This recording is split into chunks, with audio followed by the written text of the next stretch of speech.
Are we live yet? We are live, mate. I think we're on air. Awesome. Good to see you, Mark. It's been a while. It's been a week, I guess. Mate. You too. But the thing is, here I am in a new temporary accommodation. It's the NZ360 Get Five Guys Studios, right? Hey? It's an NZ365 Guys Studios? Yeah, that's it. The NZ365 Guys. See my toaster? Is that what that is? I'm sitting in the kitchen. At the kitchen table. And you're going to be here for a while, right? So Google's paid for us to be here till January, about, I don't know, the first week of January. So that's for a while you'll be broadcasting from your kitchen studio. Yeah, and I'm on an ADSL connection. I don't even have fiber here, man. Isn't that nuts? Really? Yeah, so I wasn't certain whether we're going to get a clean feed out today. In fact, I'll just open my iPad and see if we do have a clean feed. Yeah, it looks good out there. It's working. Looking over at the other screen, it looks good. So welcome, everyone. Thanks for coming. Coming. Your Stream Elements bot's still running. One day you'll take the time to go figure out how to turn it. Yeah, okay. So I can't see that, whether it'll pop up in my feed shortly. But yeah, I need to somehow work out how I disconnect that little trinket, legacy trinket, so to speak, sitting there. Yeah. So I got a few things to chat about today. It's been, I wouldn't say a slow week. The biggest thing I think that happened in the Microsoft world last week was your post. It was an interesting post, right? Which is the one, if you're a middle-aged white guy, you don't fit the diversity requirements. And, you know, I always have, every couple of weeks, I have what I call my musing post. Yep. And when I think of musing, right, I'm talking about just what's on my mind, what's been percolating. It'll be around the community or something like that, but it doesn't necessarily need to be. And that post, wow, it's got some attention. It got some amazing attention. I think if I'm just looking at the stats here on LinkedIn as of right now, so it was 6 days ago that post went live. I think it was 6. It says I edited it 6 days ago. Probably fix a spelling mistake. It says there's been 69 comments on the post, 129 interactions. That's kind of like a heart, a clap, a thumbs up. And it's received 18,306 views. And I always find it interesting that is once you get comments from second degree connections, you know that the algorithm from LinkedIn has basically popped that out to a wide audience. Yeah, and I've been very, very interested to see who has either given it a heart, given it, you know, a light bulb, a clap, a thumbs up, because, you know, some of these are C-levels and, you know, people, very senior roles, some of them that have engaged. But what it's really showing me, and I just added to the comment this morning, I said, this has been an interesting discussion, has shown me that we still have a long way to go. A friend of mine. And for anybody listening, where would they find this post? nz365guy.com? Yeah, it's on my website, definitely. But the commentary definitely is more on LinkedIn. So anybody listening, we'd love to have them go to LinkedIn, and do a search for you and find that post. And yeah. I don't know. Can you pull it up from your side? Actually, I'll just see if I can. I'll just see if I can pull it up here on my side. Yeah, because that's where the discussion's happening. It's funny how you know, I've even thought about just turning off the blog comments because the discussion doesn't seem to happen on the blogs. No, it doesn't happen on the blogs, right? It definitely seems to be happening on LinkedIn. And I think if you turned off the commenting on the blog, which I may do, but then you direct people to only be able to do it out on social, which makes more sense. Yeah. Okay, so here you go. I've copied it. I'm going to see now if I can drop it into that chat session right now on the iPad. Paste. So if you're listening live or listening in replay, go click that link and add your 2 cents if you haven't already. Yeah. It's, I don't know, just see it's not seeming to paste. Oh, well, for whatever reason, it's not letting me drop that into the comments. I don't know if someone else can find it on my LinkedIn post, as in I'm just on the iPad here. I don't have it live on the laptop because I just wanted to not over stress my feed too badly, as in from another stream coming in. But if you can check that out, that would be awesome. But, you know, I posted up there this morning a YouTube clip, which is to a TED Talk, and I highly recommend people go and listen to that. If they really want to see why this is such an important topic, why people need to be thinking about it, why people need to proactively engage on it. Particularly, there was some wording that I used at the end of my my post that I did, which was referred to as internet wisdom, which is, it can be found somewhere online. I just couldn't find the exact source of it, so I referred to it as internet wisdom. And I'll just bring this up here and share this because I think it's poignant in how we think about some of these things, particularly looking at it from, you know, the demographic that I come from. And my final words on that post were this. I'll just bring it up here, scroll. Okay, here we go. Oh, there are a few comments on the post on the website. It says, I want to sign off with a nugget of internet wisdom. Remember that your first thought is what you've been conditioned to think. It's your second thought that determines who you choose to be. And I find that very interesting because sometimes we can blame on our upbringing, our family, our environment, our friends, etc., our conditioning, the way we're conditioned to think. But it's the second thought that determines what we choose to be. So it really gives us that opportunity to think differently, if you like, around what we are, what we're just taking as everyone else is saying this, or it suits my agenda that I have, you know? Yeah, I'm going to blame my assholeism on my upbringing. I'm sticking with the upbringing. I had nothing to do with this. It was not my fault it turned out this way. But that's the thing. That's your first. You're allowed that for your first one. That's fine. The second thing, though, must be about, okay, I'm an adult. Responsibility. I can now be a responsible adult and do something about it. You know? Well, before we lose our whole audience, maybe we should get to our run sheet, start talking a little bit about Microsoft and the stuff that people come listen to us for. Yeah, for reals. Okay, what do you got? What's on your run sheet? Do you have it? I'll go to another device for my run sheet. Here we go, 13th of November. Community activities is what we had as one of our first thing. And did you just add that from the call today? Which? Because of the call today about that, or? No, that was on what I sent you the other day. So you already had it even before the call we had today about that with everybody. Yeah. So what were you thinking on community activities? I just didn't know that it was. Well, it was your item, so I wasn't sure. But then it was kind of ironic that we ended up having a call today earlier. You're talking about the PGI call with Microsoft. Yeah, and it was all about community activities and things like that. So it is interesting, though. So what were you thinking when you put that one on the run sheet? Oh, well, I'm getting a lot of questions from people around, you know, particularly those that want to become MVPs and stuff, and balancing those activities. And also then, you know, it was around the community activity that's come out since Ignite, particularly.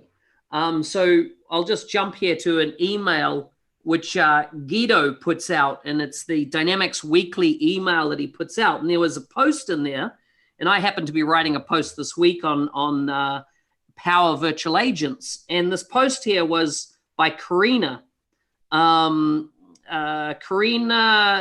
Callison, and she's from Sweden. And she wrote a very detailed post here on exploring Power Virtual Agents. So spinning it up, getting a trial. I'm still trying to work out how to bypass the trial without attaching it to a domain name for an organization. But I highly recommend that, you know, the Dynamics Weekly, often filled with great content, comes out every Monday. And that post is in there. And I just thought that, you know, great content from her. There's also some videos, you know, in that post from the summit. For example, James Phillips talking there about the strategic changes of the platform. You know, we touched on it last week. There's now these 4 core pillars. And then tying into our, you know, our call today is that now under the PowerApps community forums, they've added in virtual agents as that 4th pillar. I'm Yeah. surprised, the more I think about it, I'm surprised they made Virtual Agent one of these pillar apps of the Power Platform. Yeah, it I doesn't would seem have. big enough, but It doesn't seem big enough, right? But maybe I'm not seeing the full picture. I mean, I can see the power of these kind of robotic and bots and the whole bot framework and what that brings to the table. how But many as a core pillar, how many virtual agents could you possibly need, unless you're maybe a big enterprise customer with a million divisions? A typical customer might need what, one or two virtual agents is about yeah, it. So, I mean, that's great that they've come up with a framework where I guess about anybody could make one now. yeah. I mean, And I think the risk is that we get little customers out there making like 20 bots, and they got them spread all over the place, and they're just going kind of bot crazy. yeah. But I mean, that's the seed that's the seed that Microsoft needs to get planted, and this is just another one of those starter drugs. Yeah. Take a look. You got some questions coming in from Frank there for I you don't know if around you can drop app the link source. in. Just think about jump into that. But I do want to carry on my little thinking right at the moment around this whole area of what Microsoft's releasing. Yesterday, I did a podcast recording, which will come out in probably won't come out till December based on my schedule. And it was with one of the guys that run the product insights. Remember, we did a recording with him when we were at Community Summit in Orlando about a month ago now.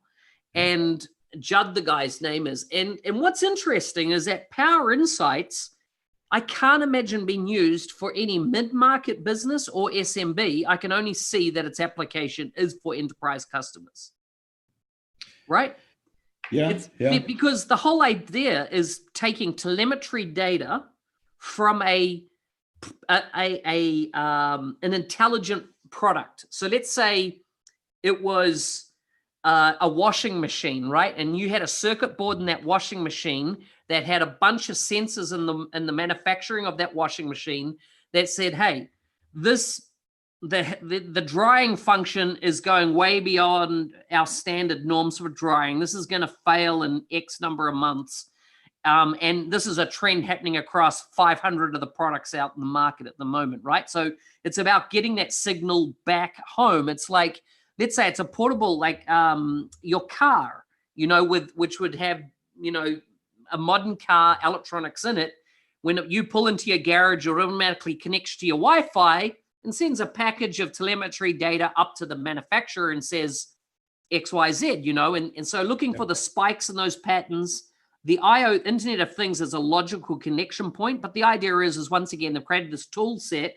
So currently in preview, public preview. So you can go up there today, sign up, set up an account, chuck some data in there and see but I see that it would work well for physical device manufacturers, people that manufacture equipment, whether it be forklifts for buildings, lift shafts and buildings, that they're on remote locations, and you want to make sure that you're seeing problems before they become public, if you like, or you're seeing patterns of where problems could occur. But then also they're using it for website telemetry, what's happening via websites and or any software. You build a software application, you can use the software development kit and feed that data into it. But we're talking about massive data sets. The product grew out of Microsoft's internal need, for example, around Xbox 0365 and stuff, to understand how people are using when you've got millions of people using these software applications. They were talking about creating a day, something like it was either 1 terabyte or 20 terabytes a day of telemetry data. That's crazy. That is nuts, right? We're talking about massively, big data at scale. And this tooling that they've brought out allows non-data scientists to start making meaning and making decisions based on that. They're going to API it so you can plug it into field service and automatically create a work order for somebody to do something. That's their vision of where it's going. Your point makes sense that it's really definitely targeting, because when you think about the size customer that's going to be building washing machines with sensors, this isn't a small manufacturer. This is a big global manufacturer. Exactly. However, most of their stuff is going to be sold and serviced through dealerships of Yeah. all sizes. So they're going to be small dealerships. But at that point, I mean, the mothership's going to handle all of this telemetry. They want all that data, right? Yeah. They want to make sure that the data is coming from the right model of device, what manufacturing batch was it done in, all that kind of stuff is relevant to the big manufacturer, not the distribution agency. Yeah, and those smaller distribution agencies are just going to end up being a user, right? They'll send back down, hey, here we got a report about this washing machine that's broken. Here's the report, but they're really collecting it for their own purposes, for recalls and things like that. Yeah. So yeah, I don't know what small customer or even mid-sized customer would necessarily utilize that. But when you look across all the stuff that they're launching, clearly there's some pieces that are targeting this particular customer segment. Others are targeting another. They're not all universal. Yeah. Yeah. So true. So true. So true. So one of the other things that we're discussing there is Sales Pro versus platform license. And this is one of the ones that you threw into the mix. What was that all about? Well, before we get into that, let me answer a couple of these questions so we don't Okay. get too far ahead of these guys. So Yep. Frank had a question about, but did he ask it? Yes, he did. He says, Steve, Google keeps saying that app source solutions will be secure, and that is one reason why customers should only install ISV solutions from app source. When speaking with an information security officer, ISO, at a client, what tests can we tell the ISO Microsoft has done? This might expedite the acquisition process. I think it's maybe a little bit of word parsing. What Googs is trying to convey is that if you try and put an app up on AppSource, it's going to get vetted better than it has in the past. We know that it will install. We know it will uninstall on the latest version of the product. Won't break anything theoretically. Yeah, and we know we've gone through a code review to make sure it's not using any deprecated methods. That does not mean this is a secure application. That does not mean this application is any good. That just means technically it doesn't fuck anything up. Yeah. Those are two different things. But I think what if you saw Google saying something about that means these are secure, that might have been a stretch, but definitely, ultimately they may get there. But I think for now, if I'm a customer and I've got two choices, some partner offered a side load solution or a very similar solution in AppSource, I'm probably going to buy that story that it'll be safer coming from AppSource than just side loaded by a partner. I'm probably going to buy that story. Whether it's true or not, I'm going to buy it. Here's the thing, right? I don't know if it's one observation I've made with the conversation, we've had with Gugs and stuff, is that his story is slightly softening to what it was back in March this year, right? Mm-hmm. We know that he was Frank, I see what you're saying about, scare tactics and stuff, but the thing was, it's not that it's secure, it's that have Microsoft done its testing and validation of it. And it's not so much that they're going to go, yes, these ones have. They're going to go, anything that has been side loaded was going to get a little pop-up in the the header of the page that says, please note, Microsoft has not validated this app. That's I don't think it's going to say please note. I think it's going to say warning. Okay. So here's the thing. Frank's point is well taken about a little bit of a scare tactic, because imagine I could take my solution that's in AppSource right now that's been all certified approved. I could take that exact solution and side load it on a customer, the exact 100%. Same thing. And that customer will end up getting a warning. This solution has not been approved or supported by Microsoft or run through any of our tests, when actually it has. Yeah. I just didn't use their vehicle. So there's something to be said there, but absolutely, they want the telemetry, and the only way they can get the telemetry is if you push it through AppSource. There was some discussion early on about them going out and pulling the telemetry from side-loaded apps, and ultimately, I think they decided that was going to be more work than it was worth, and they want to just push everybody through AppSource, where they get all the telemetry right smack there. Mm-hmm. So it seems like they've kind of abandoned the push to go pull, what side-loaded apps are out there. That's going to be kind of this honor system thing. But it's just a flip of a switch for them to say, you know what? you can't sideload. It's just not an option. Upload solution doesn't exist. There's no button for that anymore. It's just they can do it whenever they want to. I think they're a way off having the engineering in place personally that would allow that, right? Because right now, if they had the engineering in place that allowed them to understand and do something proactive around licensing breaches, for example, the old Teams license and stuff, they would be doing that, but we're not seeing that yet. And that's a 18-month on discussion, you know. Well, we are seeing it with Teams. You know, they did create, as a matter of fact, they had to create a new SKU for the new Teams license because they grandfathered in a bunch of enterprise people on the old one. But there's and it's a subtle difference. It's like something like the word "for" or something has been removed out of the ones. That's how you can tell which is basically the locked SKU, which one isn't. Gotcha. But yeah, no, I think that this is something they've never done well, is locking down IP. They haven't had a reason to. There was some discussion on our Slack channel about how does an ISV protect their IP, you know, out there in the world. And frankly, Microsoft is not going to solve that problem. They're going to potentially solve the problem of licensing. Yep. You know, and distribution of your product and collecting of the money, but some customer has your app installed and get some sharp developer to go reverse engineer. You know, they're not going to do anything about that because there really isn't anything they can do about that. No, but at the end of the day, right, I think there's a mindset of what an on-premise solution package looked like that you'd build in the past and what you'd build in a modern world of a SaaS world today, right? So I'll give you an example. When funny being back in New Zealand, Magnetism, a company I started in New Zealand quite some time ago, is still running, still healthy business. And one of the products that I had built there was connected to Xero, an online accounting software.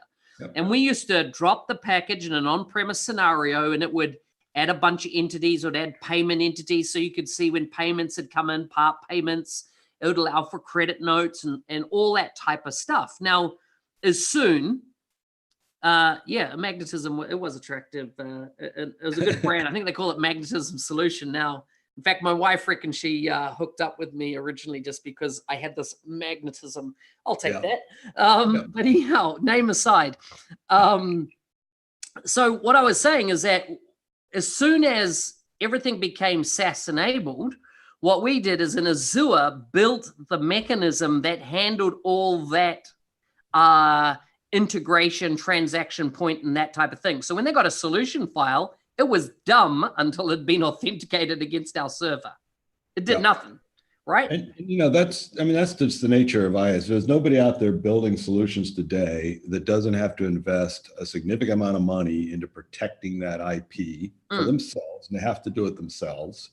And I don't know that you can necessarily complain that Microsoft isn't providing that, because, you know, nobody provides that. I mean, any solution you go out there and buy, a big part of that development of that IP is how do we protect it as best we can? Yeah. And a lot of that has to do with the value of that IP. Sometimes, you know, I've worked with ISVs, and I know you have as well, that you know, created some fairly low value IP that didn't cost very much. Yeah. And then they want to spend all this energy to try and protect it. And I'm thinking, you know what, for the price of your IP, no one's going to spend the energy to try and knock it off. It's just not worth the effort. Exactly.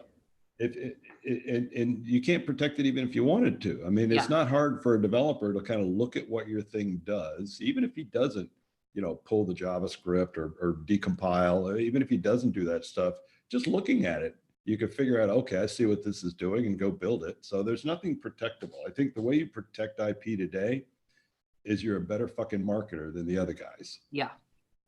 You know, and that doesn't even mean your product has to be better.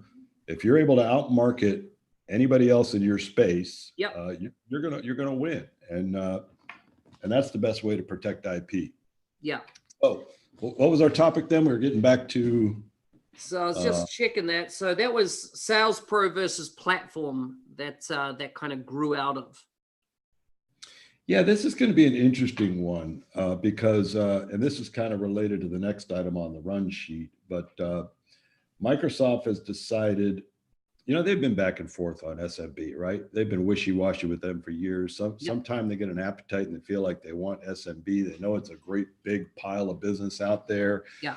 But then they start spending the energy and it starts becoming too much work, too little return. And they go back to, nah, screw it. We're just going to go after big customers. For the same effort, we make a lot more money with a big customer. And they abandon the whole thing. And then people change roles, new people come in, and all of a sudden it's like this brand new idea every few years. Hey, we should go after SMB. Yeah. And that was the kind of the impetus behind that sales professional that they launched, was to be the SMB product. In my mind, it wasn't a scaled down version of enterprise designed for SMB. It was the enterprise app with a bunch of restrictions on it. It's basically how they decided to try and handle SMB. Yeah. They really, because we've gone after that space for years. So I know exactly what that SMB app needs to look like. We built it and we sell it. I know what it's supposed to do. And we never went after the sales professional because it wasn't an SMB app. It was just a handicapped enterprise app. Yeah. But that allowed them to sell it at a little bit lower price. It was retailing at 65 US versus enterprise at 95 US. And I think their thought was that we'll sell it for less. And if we're selling it for less, we'll throw some handicaps on it. But because we're selling it for less, SMB will buy it. Mm-hmm. And I don't think they've had a huge uptake with SMB on that. And then in the meantime, since they launched that, suddenly we have a platform. Suddenly we have a platform license at $10. And you got guys like me out there building an SMB solution on top of a $10 license that's going right at what they're trying to do with their sales pro. Mm-hmm. So it's going to be interesting to see where they take that, because they're starting a new initiative. I'm sure it's going to be, people are already hearing about it now. So is this where you're talking about the disties getting involved? Yeah. So the next item on the run sheet was really about disties for SMB. Yeah. This isn't new. Disty, for anybody that doesn't know, it's the short for distributor. Yeah. Microsoft has several distributors. Some are global, some are regional, some have offices around the world. These are so you're talking like an Ingram Micro type organization? Yeah. Like Ingram Micro, Tech Data, Alpha. Massive companies, big, 100,000 type employees worldwide type thing. Yeah. Big organizations that sell basically all things technology, from hardware. They'll sell mice, keyboards, they'll sell racks, they'll sell every brand that's out there. Microsoft's just one of those brands. Yeah. And most of them, if they're big enough, have got a whole division dedicated to nothing but Microsoft. Yep. And they helped kind of blow up Office 365 because Microsoft can't really directly engage with small partners at scale. They're too big; they can't do it. And they kind of abdicated that to Disty. The distributor's job is you engage with these humongous number of small partners. We'll continue to engage with a small number of humongous partners. That's kind of how they took it. So Disty has supposedly always been kind of the fire hose to that small partner, which theoretically is the fire hose to that small customer. Not that every small partner only deals with small customers, but most small customers are not dealing with big partners, that's for sure. So that was really what helped blow up Office 365 in that customer space, was Disty supporting Microsoft to push it out through all these small partners and just making tons of deals. They've gone after it through Disty a couple times in the past without much luck trying to get biz apps out there. So what, you think they're going to use this to kind of promote just their Dynamics 365 sales, or do you think they're going to use this to sell PowerApps? So I don't think they're going to use this to sell PowerApps, which is unfortunate, because I think if they were to put together a PowerApps offer to SMB, they'd have, potentially more luck. Instead, they really want to push that sales professional as one SKU they want to push to SMB. And of course, the other one is Business Central. They want to push that to SMB, which makes sense. That's more of an SMB ERP. But I guess they spent the money to build the Sales Pro, and they would like to see the sales move on it. So that's going to be their play. So we'll see. Times are different now. We went through this with them a few years ago before we had any of these. We were basically selling enterprise sales to customers, and with our IP on top of it. And that was just a hard sell to that small customer. Too expensive, too complicated. We may have solved for the complication, but then you still circle back to that. It's just too expensive. Yeah. This is a lower price thing. At the time we were trying to do it a few years ago, those partners that they're targeting out there, still had quite a bit of Office 365 runway. And we're starting down the Azure path. Well, a lot of them now have kind of hit saturation on Office 365. Certainly not the number of customers there were. And Azure, a lot of them have kind of hit their ceiling on what they're able to do with Azure. So they're looking around for what's next. So we'll see. We'll see if this time's the charm for them going after SMB. But if you're in the SMB space, get prepared to hear lots of noise from your local distributor trying to recruit every freaking partner they can find, and hear about it. Yeah. Interesting. As in, I just had a line of thought there around that, and then a message jumped into the chat stream from Patty, and I lost my train of thought. So one of the things you've got there, PowerApps bypassing IT. Are you still? Actually, it was around this. Has Microsoft backed down now on this? Have they changed their opinion around allowing anybody to throw their credit card down and buy PowerApp licenses? No, they've doubled down on justifying that move. Yeah. I think we mentioned in the last call, Ryan Cunningham, I think, had the best answer. And I actually went to another, just a local tech event where they were talking about this stuff. And clearly, and this is a bunch of IT CIOs and stuff like that at this event. There was like maybe a couple of hundred of them. And the whole PowerApps thing came up, and clearly the room was very concerned about it. And I was not a presenter at this, or I would have definitely used Ryan Cunningham's one slide answer, which was the Office 365 login. That all of this stuff, is controlled by Azure Active Directory. You talk about DLP and anything you need, you still, as an IT, and there's clearly some concern in the room, but in my mind, I think IT's been worried about cloud for a long time, right? Yeah. And not just security and all this horse shit, which to whatever degree is true, but it's been a lot about job security. It's like, hell, if we move all this stuff to cloud, what the hell am I going to do? I think there's been a big fear that my skill set and my position, if I move forward with this stuff, I'm going to work myself right out of a job. Yeah. But, I think every time we turn around, we're seeing opportunities where IT could take a role. Yeah. And managing, if Microsoft's going to allow your user in your organization to just plop down a credit card and buy licenses for their own use on your tenant, there's certainly a huge IT need to know what's going on. I watched at Summit.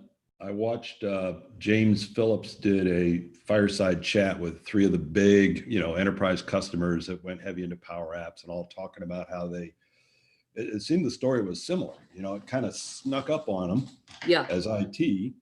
And one of the companies, I can't remember which one, had some statistics up there about the number of users, the number of apps, and the number of instances, but then conceded that, out of these 150 instances we've got, we really need to go back and clean up about half of them because, people just spun them up and they weren't really governed or stuff like that. So it clearly got a little out of control, got their attention. But these particular companies, instead of just running for the off switch, kind of said, what the hell's going on here? What's this doing? Because they got the business leaders, line of business leaders saying, hey, this is critical. We solved our problem with this, so you guys never would. You can't turn this off. Yeah. So I think it got some of them really looking, and if they're smart, they'd see, what? There's an opportunity here. Maybe my job will be different than what it used to be. I'm not going to be running around swapping, hard drives and racks, but there's definitely an opportunity for a whole new job category for these folks to embrace. And I think that's what Microsoft is going to try and force to happen. Because IT has historically just stood in concrete and tried to keep things from moving forward, and that just ain't going to work for anybody. Yeah. One of to switch topics, because I think the whole Active Directory is definitely the point of control, unless people are going to spin it up under something else. So I think you're absolutely onto it there, and that need for IT to evolve right? Put the digital guardrails in place for your organization, but embrace kind of where things are going.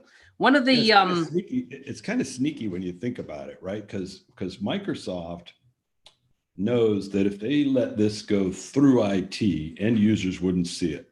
Yeah. Well, end users in the meantime are plopping their credit card down for little Salesforce things that are outside of IT, for all the point solutions are outside. That's going on. That has been going on forever. The whole shadow IT thing is out there, and that's completely ungoverned and everything else. Microsoft were to say, hey, we're going to put this behind IT, they would never turn it on. But since they put it out the way they did, now, line of business user out there says, I got a couple of choices here. I can go out and get some other point solution on my credit card, or I can buy this on my credit card and have access to my data and stuff like that. So this is actually, I think, in the long run, going to be much better for IT, because they'll know what the hell's going on. Exactly. People are buying these things versus all this other stuff. They have no idea where their data is, what's going on. People are exporting stuff, into Excel spreadsheet, importing it into this. We don't know what it is or where it is or what it's doing. I think all your HIPAA, all your compliance is gone the minute that happens. Yeah. Shadow IT exists because IT weren't doing their job. Sure. Yep. Always had. 100%. If IT was doing their job, if they were an enabler in the organization, if they were an agent of change and adding value to the company, rather than seeing themselves like security guards, which so many IT people do. That never was their job before, though. I mean, their job always was the security gurus, the security nuts, the nuts and bolts hard. I mean, that industry is well established of what it is. Yeah. And they've been, in their mind, they've been doing their job. But you're right. I mean, they just need to evolve, and that's hard to do for people that have been, so hardwired that nobody gets behind a firewall, nobody touches anything, nobody does anything. We control it all. Totally. And and the bigger the organization, the harder it is to break through that. Sometimes we have huge battles with some of these enterprise customers. Yep. Just trying to get access to be able to help a department that's been approved to move forward with a PowerApp to solve their problem. Just trying to get access we're building stuff out in sandboxes. The customer loves it. Now we can't even get it pushed to their tenant. I mean, it's just this obstinate wall that stands there, and that's got to change. Change. And honestly, a lot of it does have to do with, what I've seen, personality types, power and control. Oh, well, you think I can control things from behind the scene. That whole, how many times, I don't know if you've come across this, where someone calls into IT support and says, listen, shit's not happening like it should be. The IT person goes out, oh shit, a service was down or something. I'm not going to say something was wrong. I'll activate the service, make it work, and go back. Can you just refresh your browser? Oh, it's working? Oh, must be something on your side. Like, you never admitting. You clicked the wrong button. Yeah. Making the user feel like they're knobs and never, ever, owning or anything because they know they can get away with the other party not having the So Lisa made a comment about running admin in a day with a room full of IT people, open and excited about enablement of this stuff rather than shut down. I would say that's the reason they came to your event. Yeah. We need, but they're not everybody out there by far. You got a small percentage of people that came to an event specifically. So, they didn't come to the event to shoot holes in it. They came to learn that. So you probably had a little bit of a skewed audience there. We need to get more of them thinking like the people that showed up at your event.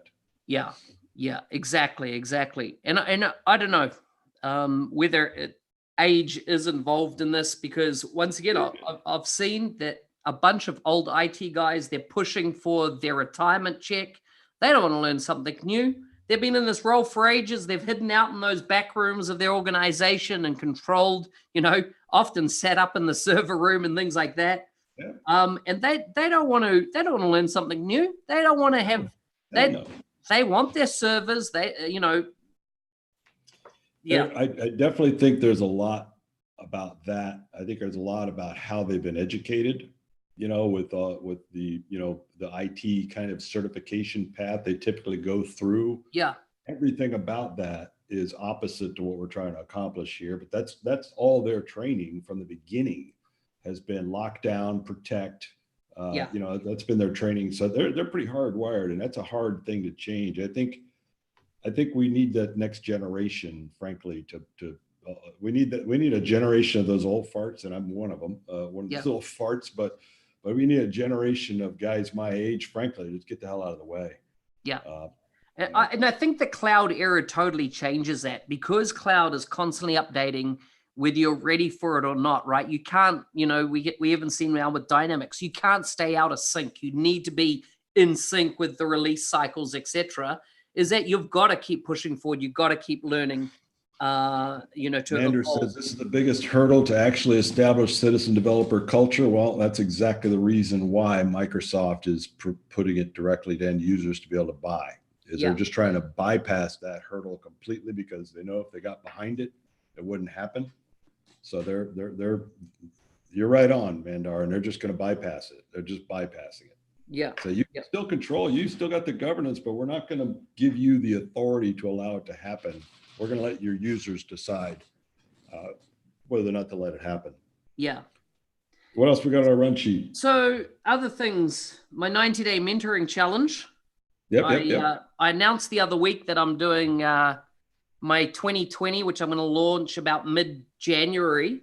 And so before even launching, I had something like 95 odd people that were in a waiting list since my last time of doing it. It's now well over 100, a whole bunch of people. I put up one testimonial video. I'm going to put up a few more.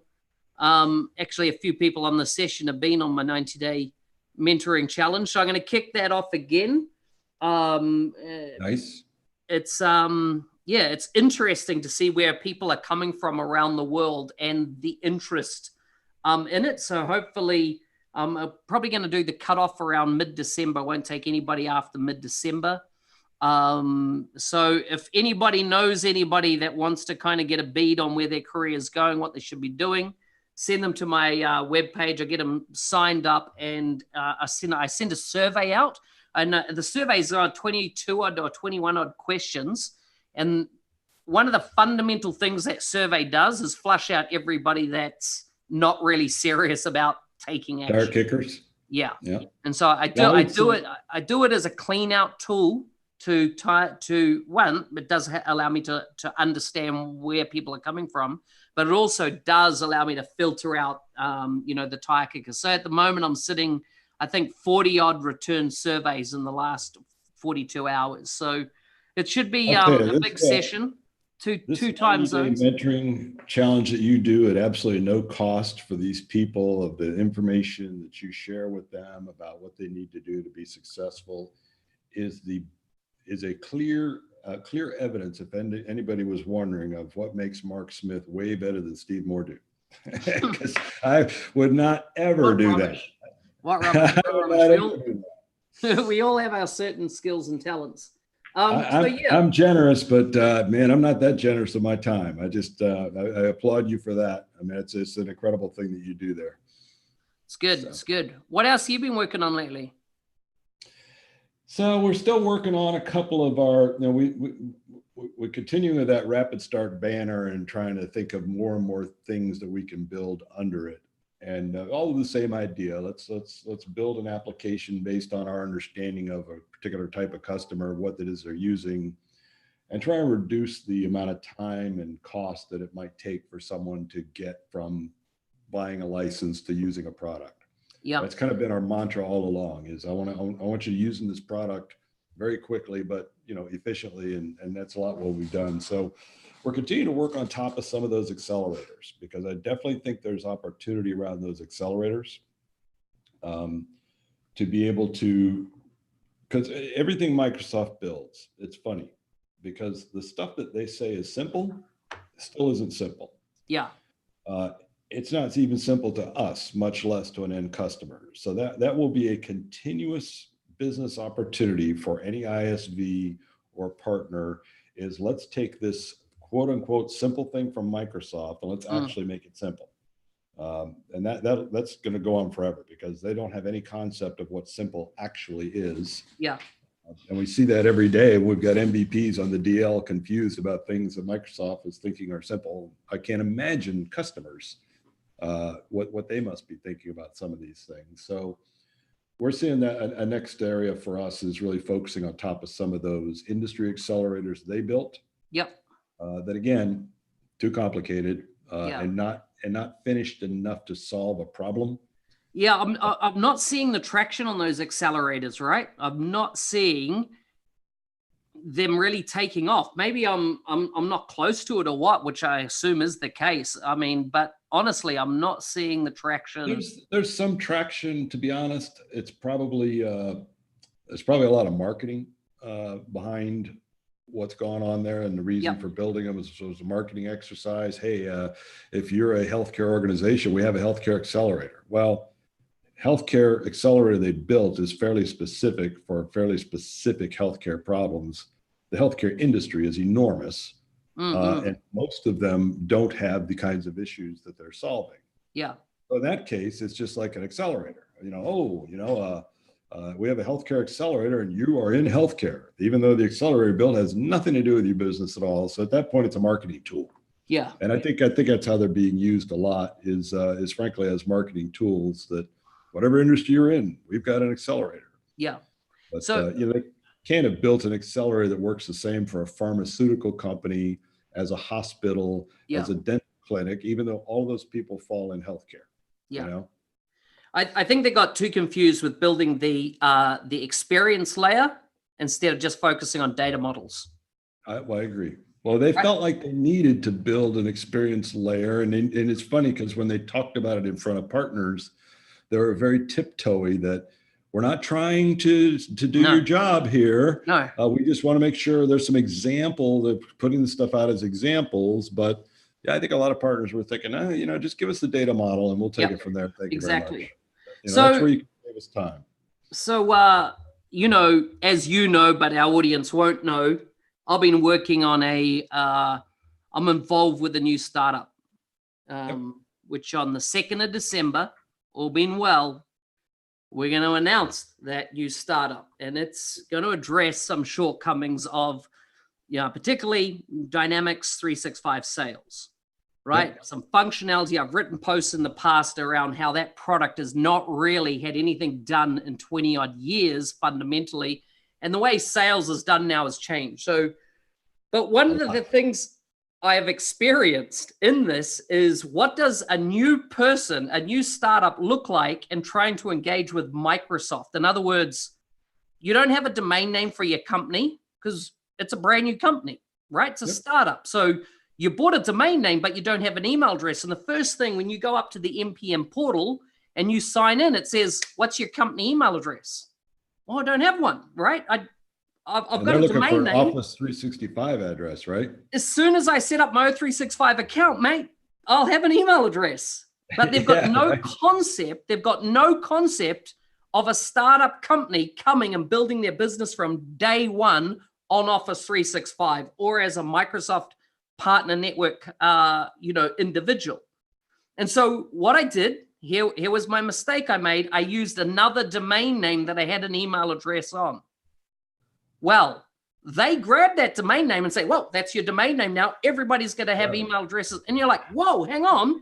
That was temporary. And they're like, so I go to them, okay, got a problem here because that wasn't the domain name. This is the domain name. And you know what they said? Sorry, it's hardwired. We can't change it for a whole 12-month cycle. You're stuck with that domain name. And I'm like, create a new one. Create a new one and cancel that account. So guess what I did? That's your option, right? So I bought an action pack under that domain name to set up my Office 365 account. The beauty of action packs, they give you the keys that you can drop into any tenant. So I then went up, set up my new tenant under the name of the company, soon to be announced. And set up everything. And everything worked except for the Azure credits. You get $100 a month under Action Pack, and they're tied to that old domain name. I want those Azure credits. And I have to get Azure support to do a whole bunch of backhanding behind the scenes to try and transfer them across. So that was my first problem, right? to prove that you're a company now is like mind-blowingly difficult. It's not Microsoft themselves. They've outsourced it to another company.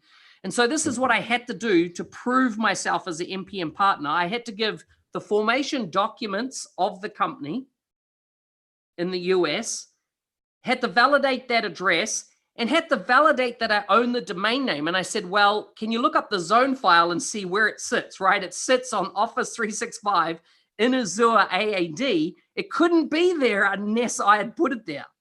Right? Yeah, right. I couldn't be sending you from this email address. I couldn't be having this conversation no, we want to see the financial transaction. I said, well, can you see the date the domain was purchased? And of course, the date the domain was purchased was something like 12 years ago.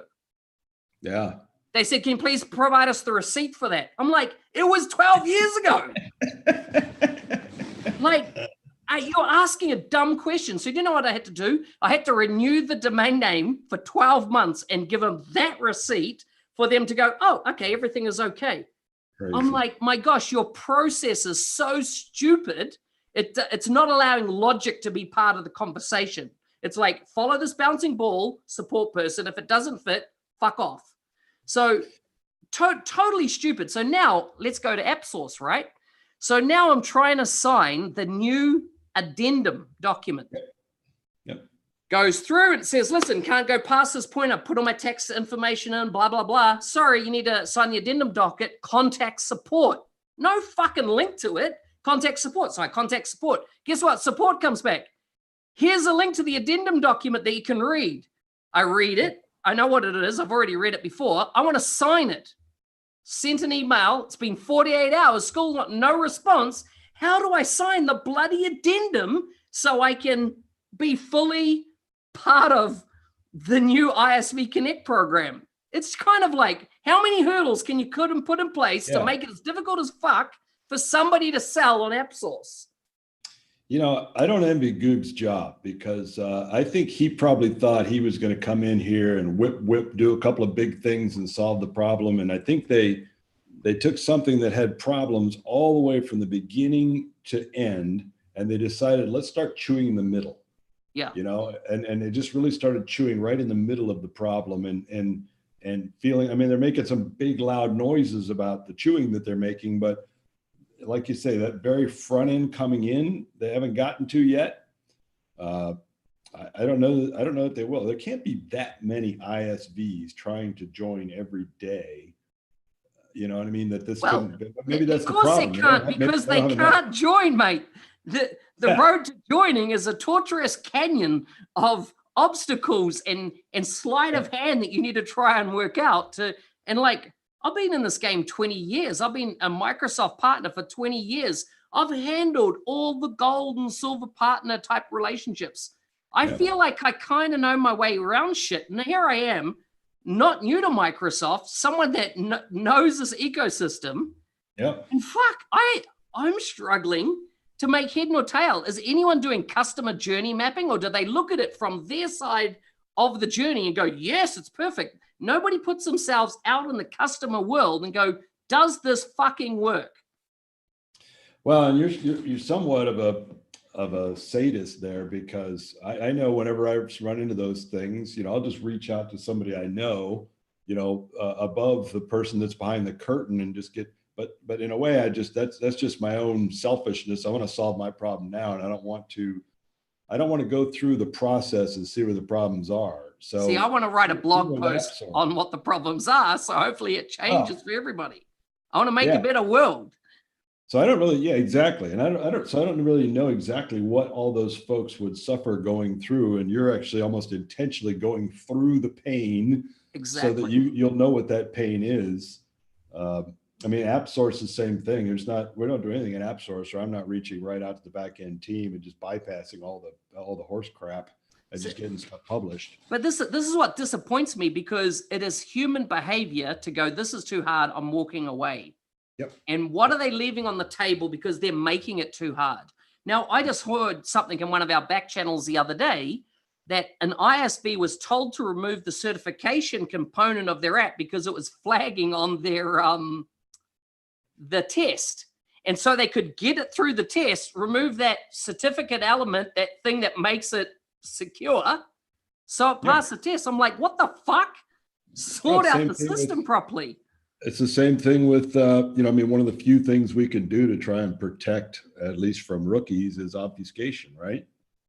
You can't obfuscate though in AppSource, right? You can't obfuscate and get through certification because they can't see what the hell it's doing. So you have to get it approved through there, and then this is completely manual. There's no doorway to go through to get that done, and then send them. Here's the one that's obfuscated to actually use out there. It's just it's a messy path right now, and they're, like I said, I think they took that bumpy long journey and started paving from the middle out. Yeah. Instead of starting at the beginning.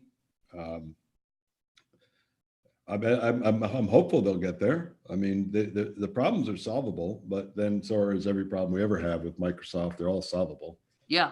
It's have you been talking with the guys over at MS Dynamics World lately, Jason Gumter? I don't know. I think I saw an email this week. You had a conversation with him.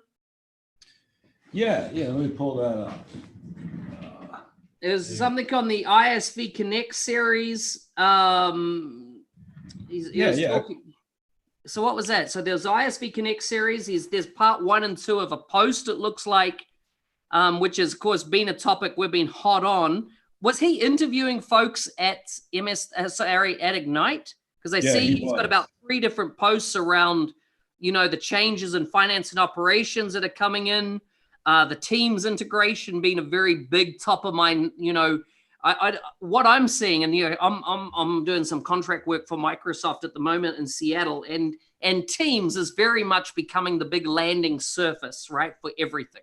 Yeah. Everything's got to work with Teams ultimately, and I'm seeing that massively. As in, there seems to be a lot of engineering.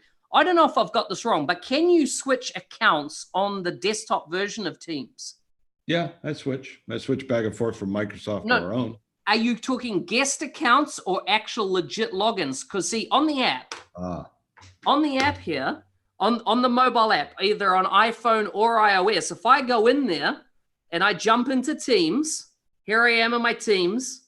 I go down here, I've got my Clover Base team, but down here, I've got my Microsoft account, which is where I'm I'm a V- with Microsoft because I'm a contractor to them, and I can switch straight in, and now I'm a first-party citizen of that team. I'm not a guest. I'm logged in, and so what the app does, it allows you. If I go into the app and go to settings, I can sign in I can add as many accounts as I want, not guests, accounts. I can do it on the iPad. I can do it on the iPhone. I can't do it on the desktop, and I'm desperate to do it on the desktop. Does it not work? Does anyone know if that's coming, or where's that? I'm sure my access to Microsoft is guest access, but on the desktop, I've got a guest access because we get it part of MVP, right? But that's and those are. I don't have any problem switching back and forth on the desktop app. They work fine. This is where as I work with multiple ISVs, I work with Microsoft, and I have direct AAD access, not as a guest, but as a licensed user inside those orgs. But it seems that the desktop doesn't support account switching, not guest switching. Well, there you go. Mark's personal problem that I'm sure some other people should be solved by now. It should be solved. Hey, we got this soapbox, right? Use it for whatever the fuck we want. Yeah. Well, I will. Anything else from Jason and MS Dynamics World? Jason has been in this space for a long damn time, and I always enjoy when I do podcasts with him, and he'll frequently, if I write a post that he finds interesting, he'll write something similar, maybe reference the post or something, but he always has a completely different take on it than maybe I did.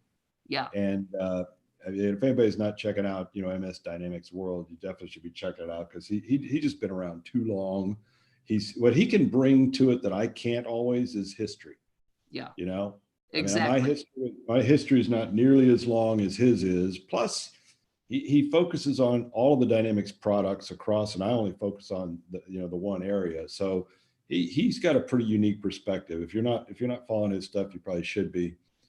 But looks like we're out of time, brother. We're out of time. All righty, man. See you around. Thanks everybody for joining in. It's been a great session again. If you've got questions, if you're watching this under replay, and I think we have about 10 times more people watch on replay, hit us with your questions. Put them in the comment on this YouTube clip. It'll come through to us. Hit us up on LinkedIn Messenger. It'll come through to us. You know, I've shared out links to forms that Microsoft forms that you can submit your questions on. Get the question through to us. We'll find the answer or find someone that can answer it and get this live on air. Thanks very much, and we'll see